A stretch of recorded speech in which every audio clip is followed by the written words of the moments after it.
কালীগঞ্জের ঘটনাটা চূড়ান্ত নিন্দনীয়, ওই নিন্দার কোনো ভাষা নেই। মেয়েটির মা যা বলেছে সবাই শুনেছেন। অভিযুক্তরা পাড়ার, তাদের বাড়ির মাথায় সব তৃণমূলের ঝান্ডা উঠছে, ব্যাস 7 খুন মাপ।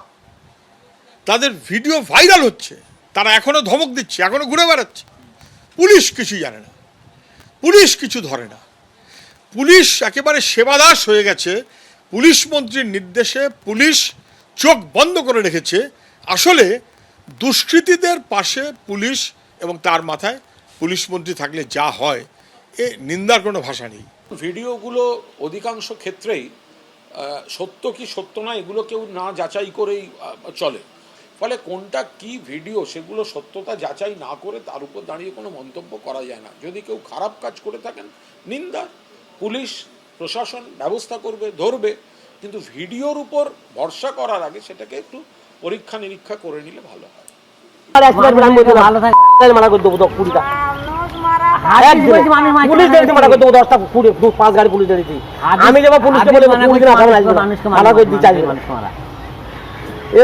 কৃষ্ণনগর থেকে ফোন করবে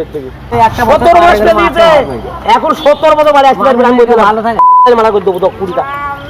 দেবো 20টা। পুলিশ দেখতে মারা করে দেবো 10টা, 5 গাড়ি পুলিশ দেখেছি। আমি যাবো পুলিশকে বলে মারা করে দিই 4 মানুষ মারা। এরকার পুলিশ কৃষ্ণনগর থেকে ফোন করবে এখন 70 মতো মারা মারা করে দেবো 20টা। যে ছবি আপনারা দেখতে পাচ্ছেন একেবারে 3 বছর আগের ভিডিও এটি, যেখানে দেখা যাচ্ছে ধৃত এই আনোয়ার শেখ, যিনি অন্যতম মূল অভিযুক্ত এই ঘটনায়, তাকে একেবারে হুমকি দিতে সরাসরি কথা বলবো। আবির দত্ত রয়েছেন আমাদের সঙ্গে। অর্থাৎ আবির, এভাবে হুমকি হুঁশিয়ারি চলতোই। এই আনোয়ার শেখ, তার বিরুদ্ধেও আগে একাধিক অভিযোগ ছিল, কিন্তু তার বিরুদ্ধে কোনো পদক্ষেপই নেওয়া হয়নি এবং যে কারণে এই ধরনের একটি ঘটনা ঘটলো। একেবারেই স্থানীয়রা যেটা জানাচ্ছেন যে 3 বছর আগের এই যে ঘটনা, সেই ঘটনার যে ভিডিও, সেই ভিডিও ভাইরাল হয়েছে এবং সেই ভিডিও দেখে মৃতার মা তিনি কিন্তু শনাক্ত করছেন এই হচ্ছে সেই আনোয়ার শেখ।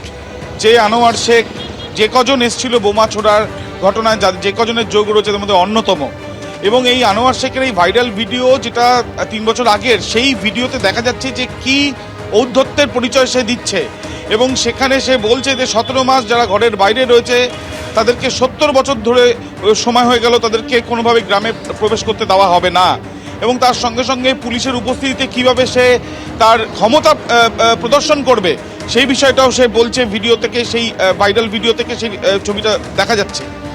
এর পরিপ্রেক্ষিতে যারা সেখানকার ওই অঞ্চলের যারা বেশ কিছু গ্রামবাসী যারা গ্রামের বাইরে ছিলেন প্রায় 17 মাস, তারা কিন্তু জানাচ্ছেন এই আনোয়ার শেখের জন্যই তাদের ঘর ছাড়া তাদের হতে হয়েছিল।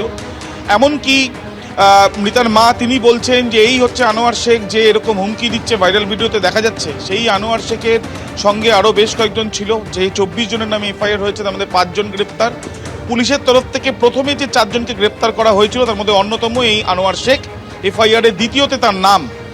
এই আনোয়ার শেখ, তাদের যে উদ্ধত্ত, তাদের যে প্রভাব, সেই প্রভাব যদি তখন থামানো যেত তাহলে সেই ক্ষেত্রে এই ঘটনা হয়তো ঘটতো না, এমনটাই জানাচ্ছেন তিনি।